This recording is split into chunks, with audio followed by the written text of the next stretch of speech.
Welcome to another episode of UPressPlay Sports. This is episode 8. We are back again. My name is Joseph Acosta. I'm the business manager at the FAU University Press.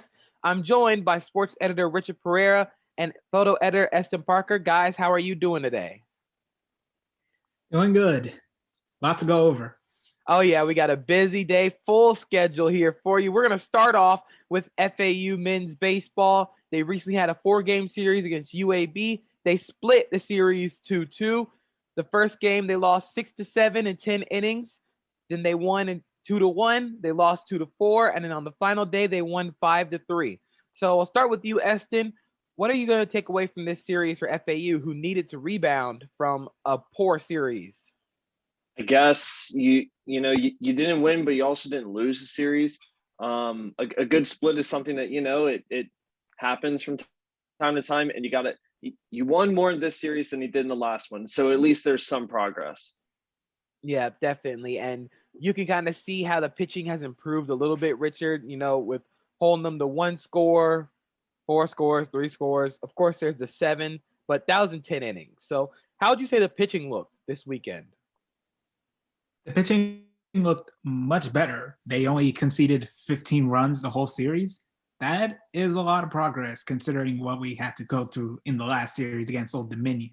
So great improvement by the pitching.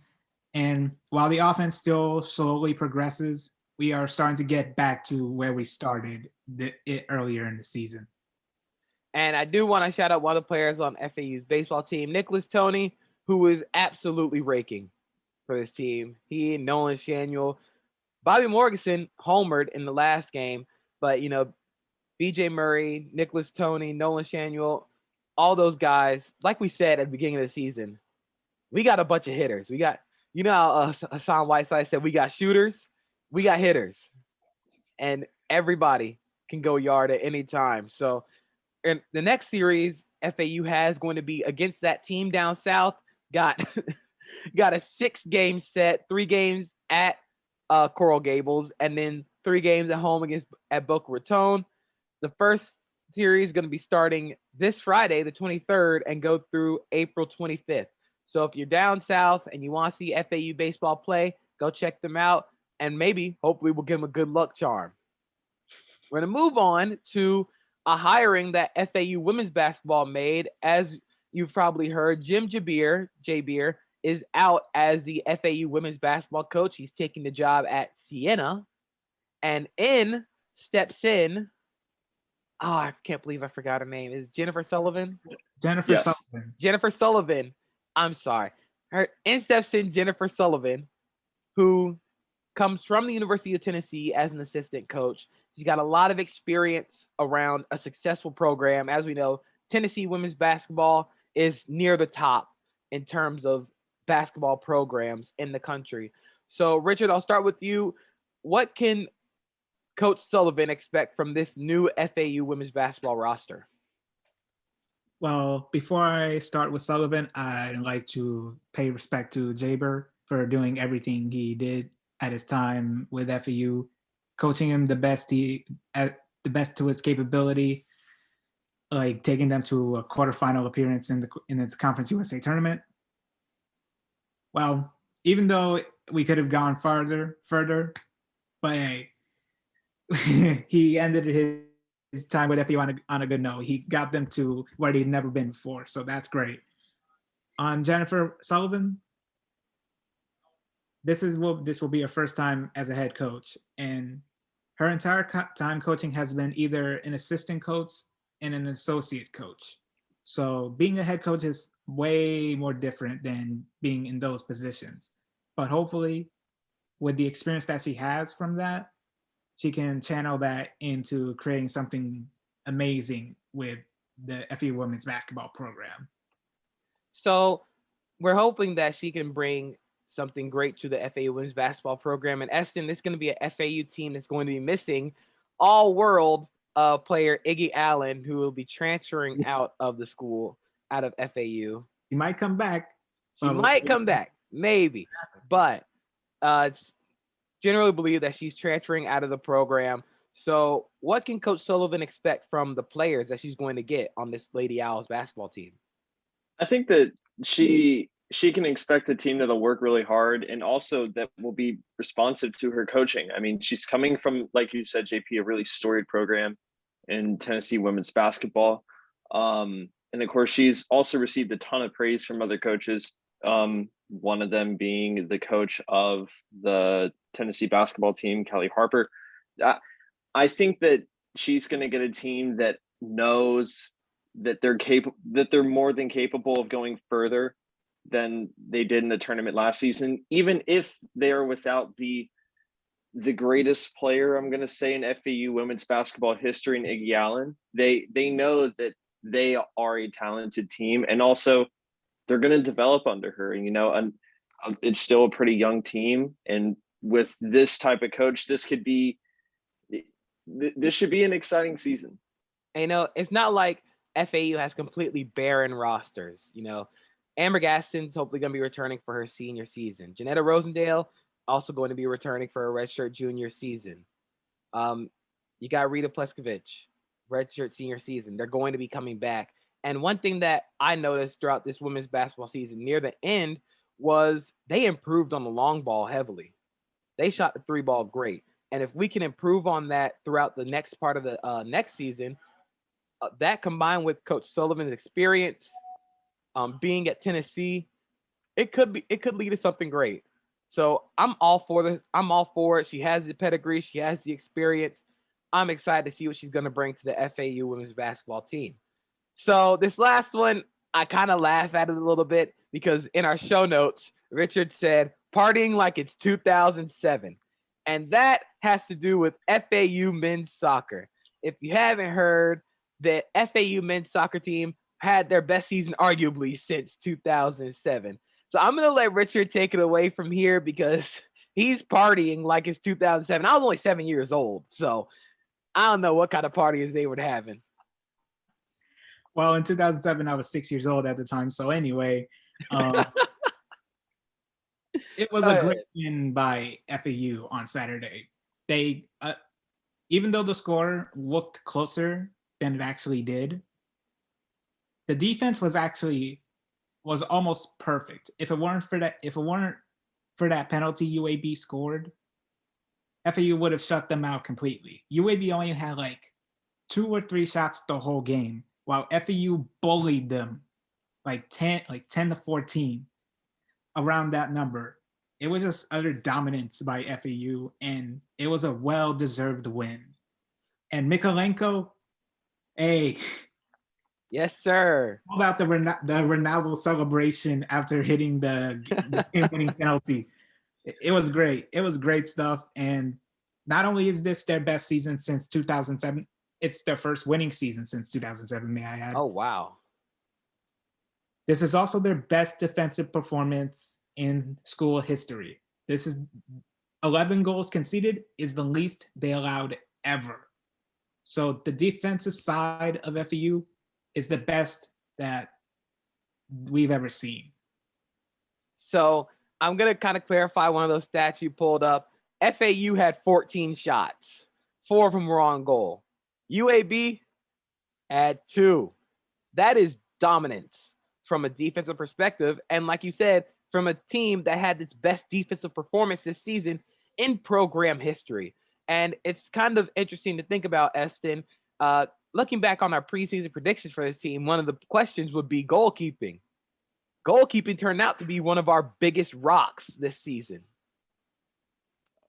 Neil Strauber, he played lights out against UAB. A little unlucky with the penalty. I'm not going to bash him on that. But a really good season, and that whole defense, the whole team, you can tell that they're super confident in their abilities. In fact, one of them, when I was sending them pictures after the game, told me that their ambitions next season is to win the conference. So I'm very much looking to see how this team improves over the offseason, because I mean, after this season, with a lot of good experience, our first winning season since 2007, the fall can be something special.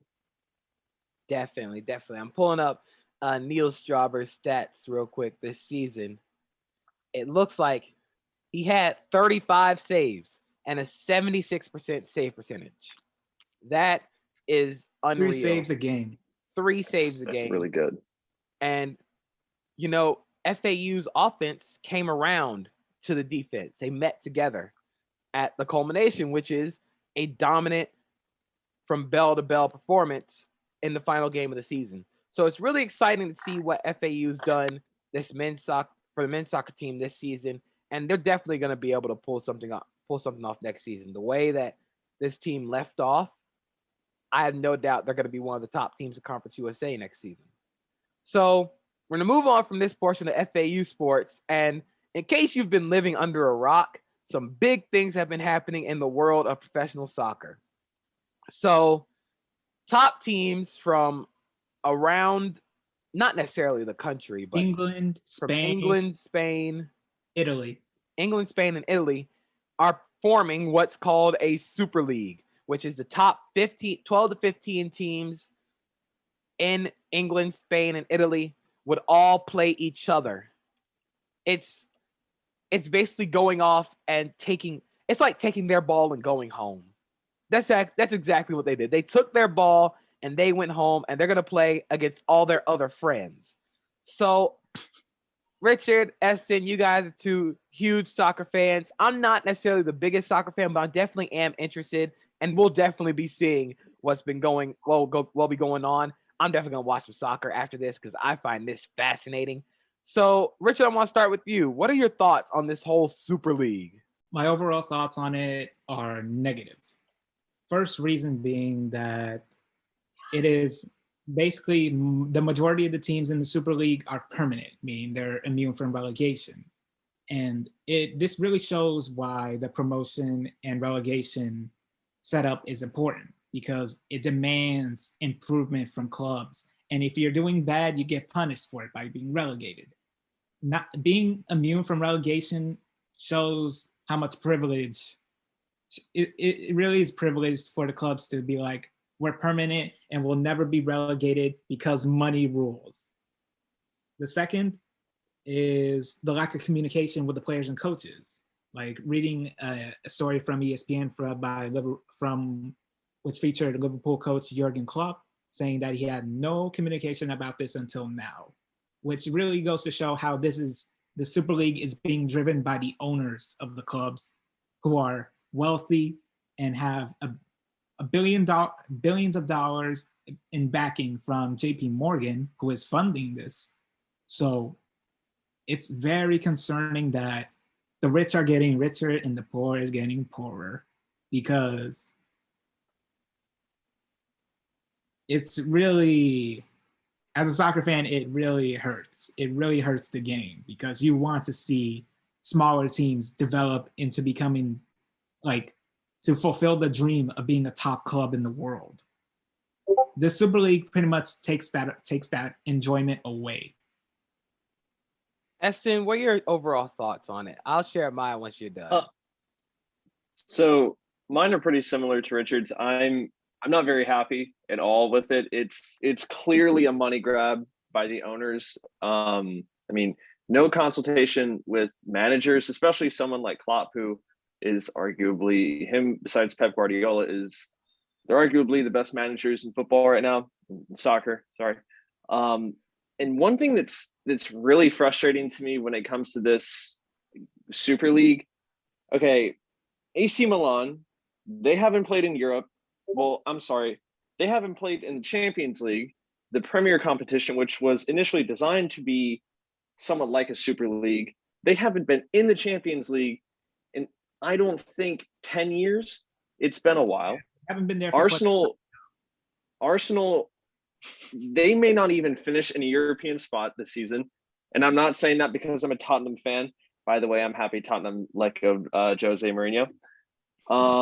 They have a ton of financial clout when it comes to, the soccer teams out there. But some of these teams they're not even the best in Europe. So how can you put them in the same level as a Real Madrid or a Manchester City or a Chelsea who would wipe the floor with some of these teams.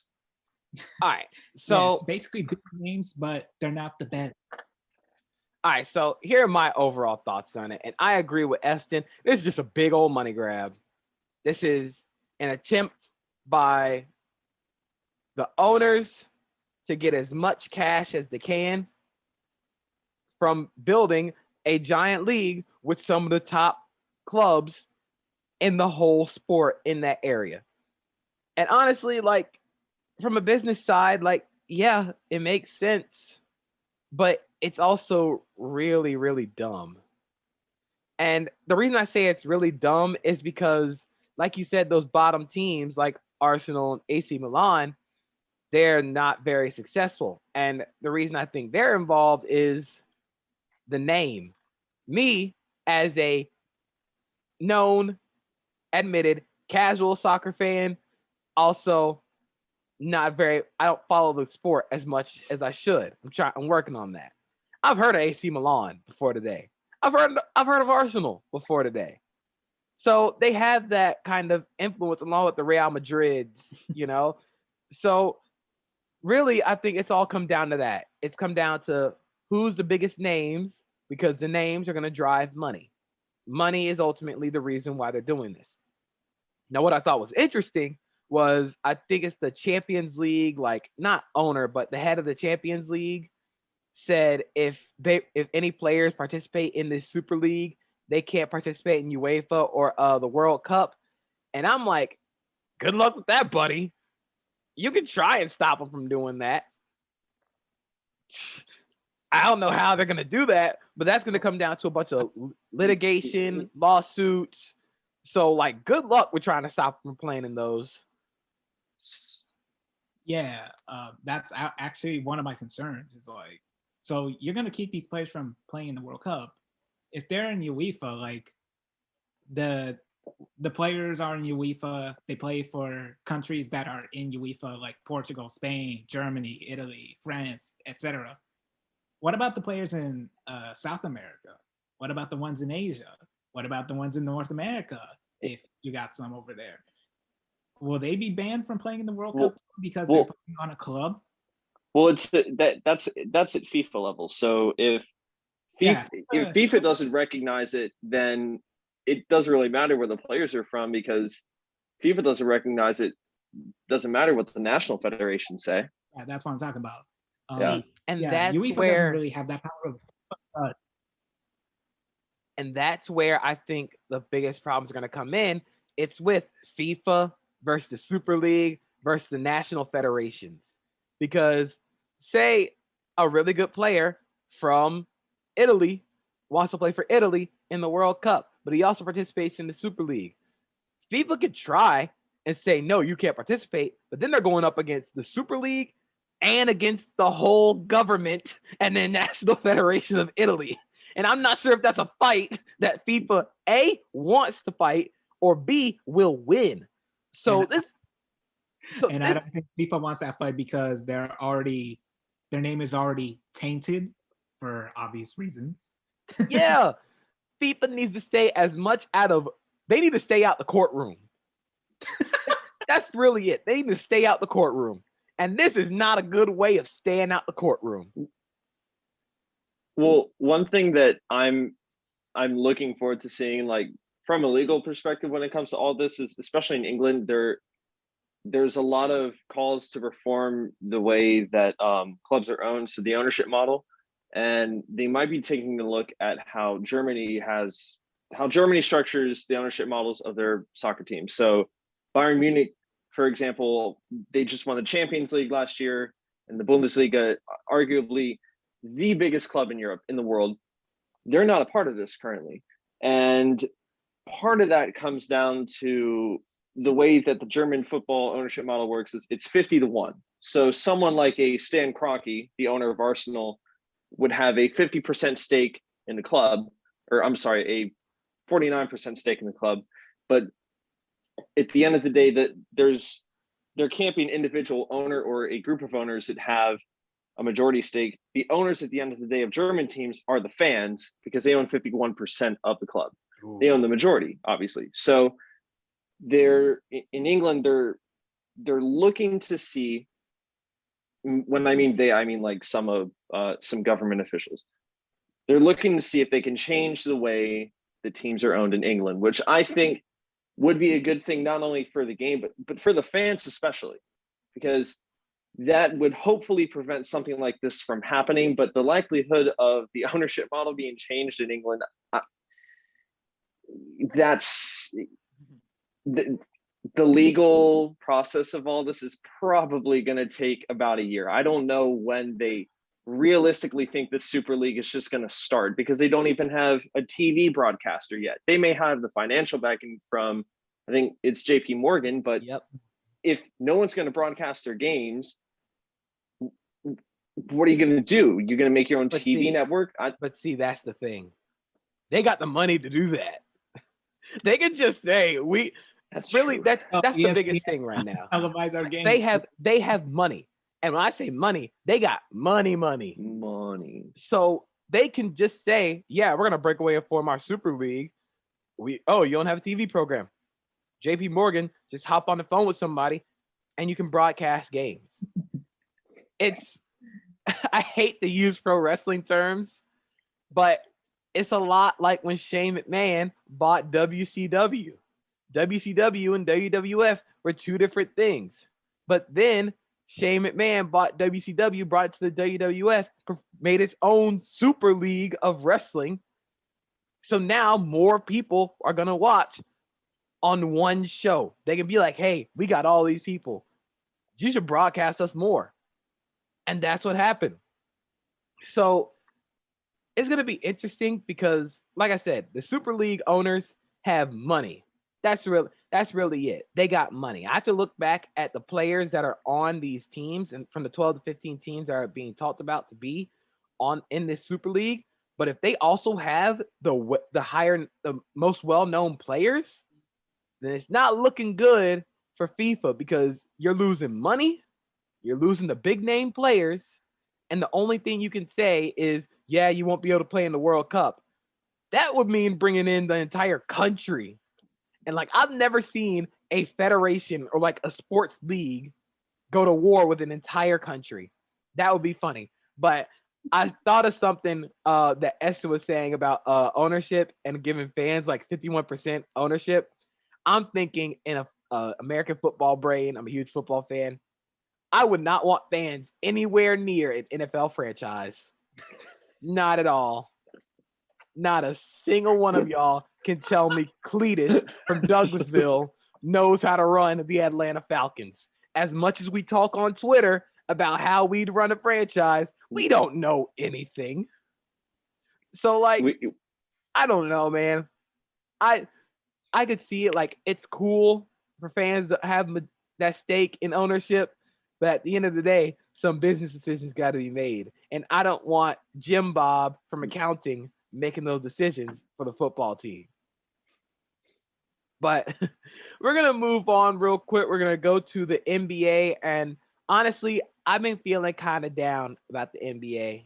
You know, I think it's been saying that ratings are super low this year. And I think one of the main reasons behind that is because A, we're still in a pandemic, and B, because of the condensed season, players are playing a lot more, which is leading to a lot of injuries.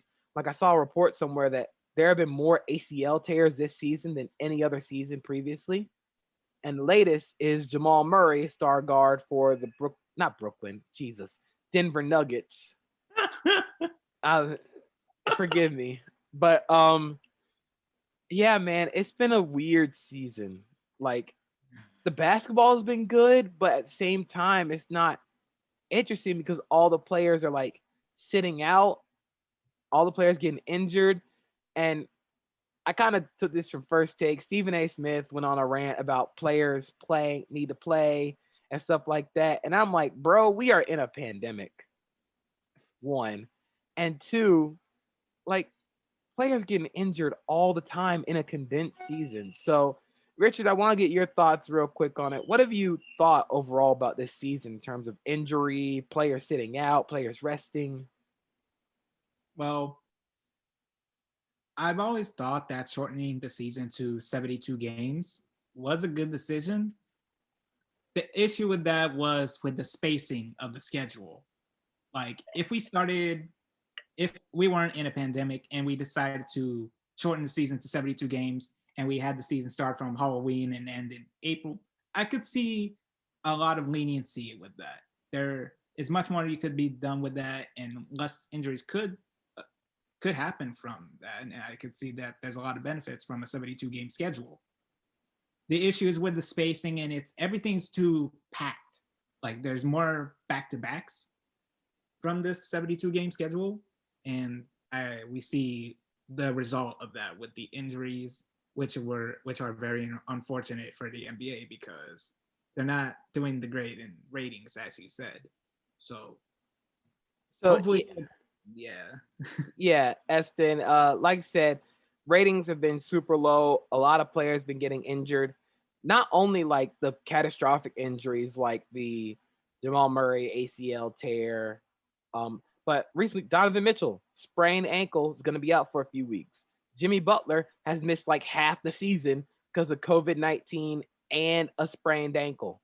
LeBron James and Anthony Davis both out, and that leaves the Lakers with a team of misfit Dennis Schroeders and Taylor Horton Tuckers. So, what have you thought about this season in terms of like the injuries? Because it's something that kind of dawned on me while I was watching. I'm like, dang, not a lot of people are playing. It was something that I felt that there would be a few more injuries than normal because of the shortened off season, and also for some of the guys, like they had little to no off season, especially the Lakers and the Heat. But I mean, to the extent that there have been as many injuries, it's almost like a football season, like at the end of it, your week one roster is way different probably from your week 17 roster when you look at your injuries.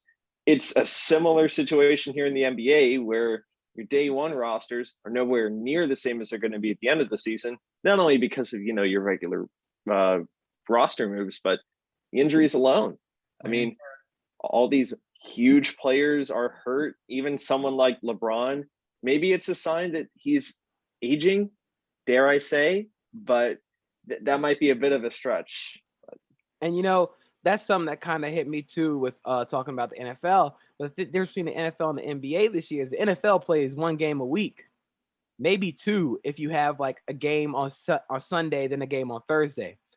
Recently, the Heat have had 8 games in 12 days. The Grizzlies have had 8 games in 12 days. So it's back to back. Game, break, game, break, game, break. Like that's unhealthy to a point. And we're trying to push this season forward as much as possible, but dude, these players they're gonna be a lot of bad injuries. And it's not like bad injuries like catastrophic, but it's the nagging ones. Like a sprained ankle, if you sprain it once, you probably go sprain it again. Just speaking from like experience. And that rest is necessary for them to be back at 100%. So like when I hear people complaining about players resting, it's like, dude, have you not seen this season? Like this has been an absolute like war zone in terms of players getting injured, in terms of what else? Like, man, COVID-19 protocols. But it's gonna be interesting. Definitely, like especially on the COVID-19 side of things, because the vaccines are getting rolled out. A lot of players have already been getting vaccinated. It'll be interesting to see how vaccine rollouts begin in professional sports, but that won't help the injuries, So last thing we're gonna leave you off with is a game that we made up on the fly as we were recording this. So with all the news about the giant Super League and professional soccer, we have decided to create a Super League of our own for the National Football League. We're going to take 15 of the 32 teams in the NFL, and we're going to put them in a giant Super League based on popularity, win-loss record, how much money they make, all the fixings. So I'm going to start off first. I'm calling it. This is my turn. And the first team I'm going to start off with is the Dallas Cowboys. They're going to be in this. They're America's team. They're the most popular professional football franchise in almost all sports. They might not be very good, but they also have a lot of money. So this is our arsenal. This is the NFL's arsenal. They're not very good, but our granddad loves them. That's actually really good. That's a great How comparison. about them Cowboys? All right, Richard, what's your team? So we got the team that was famously called America's team back in the 90s when they had all those Super Bowls and stuff. Now we picked the team that everybody loves to hate, the New England Patriots. They're the most modern, they're one of the best modern franchises since the year 2000, thanks to Tom Brady, Bill Belichick, Robert Kraft. They built something amazing. So throughout the years with multiple Super Bowls, and they're one of the most popular teams in the NFL. So it makes absolute perfect sense for them to be in this Super League. Eston, you're up. So my first one, I'm going to go with the Chiefs, not only because they have recently been a very good team, and historically they've been a very solid team. You know, they've had Joe Montana and Hank Stram back in the day. But, I mean, when it comes to a mascot, who doesn't want Casey Wolf leading the team on a four-wheeler, probably hitting a wheelie? I mean, that's a great way to start a tournament, you know? Just see a mascot just hitting tricks on there. It'd be great. So my next one, I'm going to go to the AFC for this one, and I'm going to go with the Pittsburgh Steelers. They are they're one definition of consistency since the inception of their franchise. They're still a very successful team today, and they also make a lot of money because everybody in Pittsburgh loves football. They don't have a basketball team there, so they have the Sixers, but that's in Philly. So Pittsburgh doesn't get one. So Pittsburgh Steelers definitely is going to make this super team. Richard? How about the Cleveland Browns? Whoa! I might have to dispute you on that one, but you go ahead. What's your reasoning for the Cleveland Browns? Go ahead. I might have to make the executive decision about the Cleveland Browns. In the early years, they were very successful in their franchise, with Jim Brown most famously winning multiple Super Bowls with them in the past. Even though they've infamously gained losing season after losing season, now they're on the rise thanks to Baker Mayfield, Jarvis Landry, Odell Beckham Jr. So they are on the rise.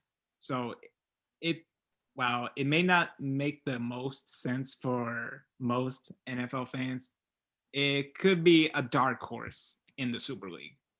See, I got to dispute you on that one. We're going to leave it in, but I got another team that I think should be in there. We can't have too many teams from the AFC North, but the Baltimore Ravens should be in this. Cleveland before this season had a winning season in 20 years. They wouldn't even be Arsenal in this. Like, they were just bad, and not just like bad, they were historically bad. So I don't know about Cleveland, but we're gonna leave them in there for now. Eston, what's yours? The Green Bay Packers. I mean, especially recently, you go from you come on. I mean, that fan base went from Brett Favre to Aaron Rodgers. I would love for that with my team to have that type of quarterback problem. But you know, the Super Bowl trophy, literally named after Vince Lombardi. It's hard to think of a more storied franchise in the NFL than the Green Bay Packers. Yeah, I think the Green Bay Packers are a very storied franchise, and so that is the reason why I have to put in their rival with them, and that is the Chicago Bears. The Bears make the cut. The Bears, they've had more recent playoff success well, not recent. They've had more playoff success this past decade than the Browns, with also being a very storied franchise. So despite their ineptitude at quarterback, the Bears make this Super League. Richard, you're up. San Francisco. The 49ers, that's a good one. It makes more sense. They've been to a Super Bowl in recent years. They haven't been to the most recent one, but they've been to the Super Bowl the year before. So it makes sense for the time being. And they've been to the Super Bowl 2 times in the 2010s. One when they lost to the Ravens, and the last time when they lost to Kansas City. So, all right, Eston, you're up. My next one, I'm gonna have to go with the Seattle Seahawks. A little bit of recency bias here, but since Pete Carroll came in, that's been one of the most consistent teams in the NFL. Even in their down years, they usually still make the playoffs or just finish slightly above 500. So got to go with the Seahawks. And come on, I mean, Russell Wilson, he's one of the best quarterbacks of all time. All right. My next one, I'm probably going to get the same reaction from y'all that I got for Richard when he said the Browns. But we got to hit the NFL films music. The bum bum bum bum bum bum bum bum bum bum bum. Got to go the Raiders. The Raiders are going to be in this Super League, and the reason why is because of the brand. The Raider brand is one of the most iconic in NFL history, and they haven't necessarily been terrible these past few seasons. They haven't been amazing. They've been mid. They've been good enough. Yeah. They've been good enough for me to not want to jump off a cliff if they were involved in this Super League. So the Raiders, congratulations. You're good enough. Richard, you're up. Right now we're at 10 teams. So we got a couple more rounds. New Orleans. Oh, that's a good one. They had Drew Brees for pretty much most of their career, and they won the Super Bowl with him. Got to put respect on their franchise. So, simple pick. Yeah, that's a good one. Eston, you're up. So for my next team, I'm gonna say this even though I'm a fan of this team. Oh, come on, I'm gonna man! throw in the Miami Dolphins. Oh, come on, man! Just gonna be that guy. We still have the only perfect season in NFL history. We have Tua. Okay, we have Tua. To be fair, you know, he's better than Justin Herbert. The perfect season was before my dad was born. But I'm a Dolphins fan. That's what we're supposed to say every time. I'm a Jaguars fan. I'm not putting the Jaguars in this Super League. Am I crazy? Well, I guess there's a difference. The Jaguars haven't had any success ever. The Dolphins have. I mean, y'all's best quarterback is Blake Bortles. So and you know what? You know what? Blake Bortles and Dan Marino had the same amount of Super Bowls. So take that. Oh gosh. So this last team for me, I kind of feel like I can't leave them out, but there are going to be some pretty significant teams I feel like we're going to leave off of this.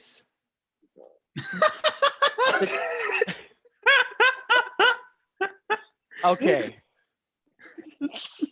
I'm going to go with the Tampa Bay Buccaneers. Okay. Okay. They're the defending Super Bowl champions.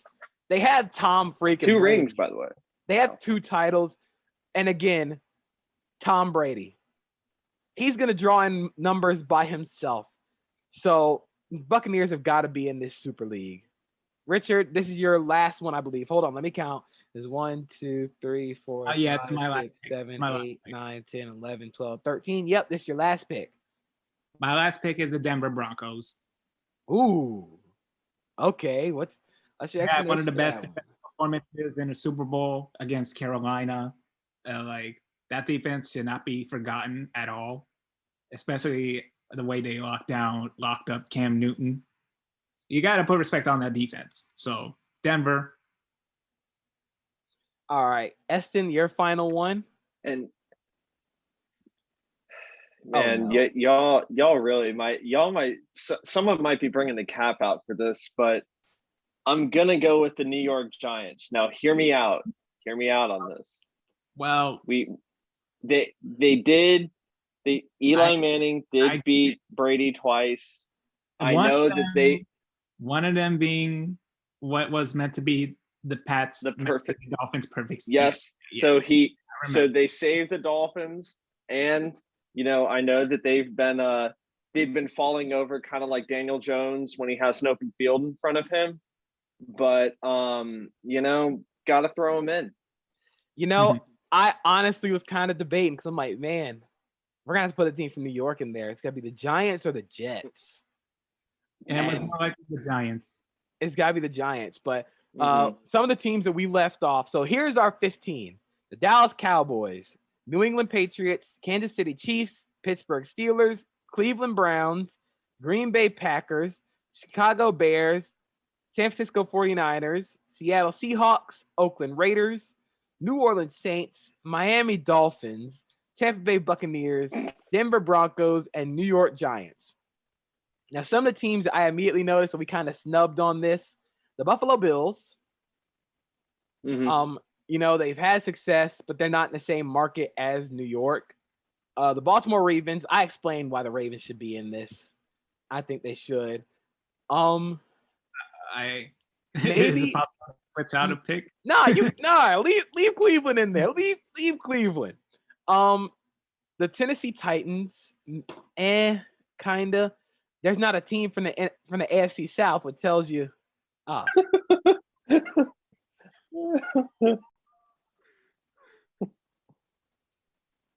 son of a gun.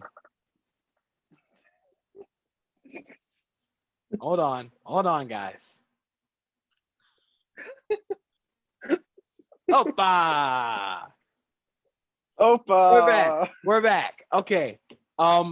So I already explained why the Ravens should be in there. We don't have a team from the AFC South, which tells you a lot about the AFC South. Out 16. Huh? Since there's 15 teams, should we balance it out with 16 to make it even? Sure. We'll add in one more team. What's this one team gonna be? We can all congregate on this one. I can agree with Baltimore. It's Baltimore. We're going Baltimore. So we're leaving off. Like I said, we're leaving off the Buffalo Bills. We're leaving off the Colts and the Titans, but I don't feel bad about leaving off the Titans. Nobody likes the Titans. Who else will be leaving off? The Falcons. They got a big market, but blew a 28-3 lead. They don't. 23.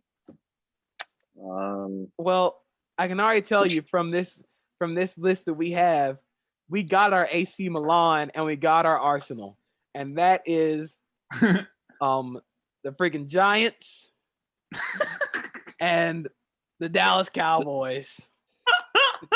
That's AC Milan and Arsenal.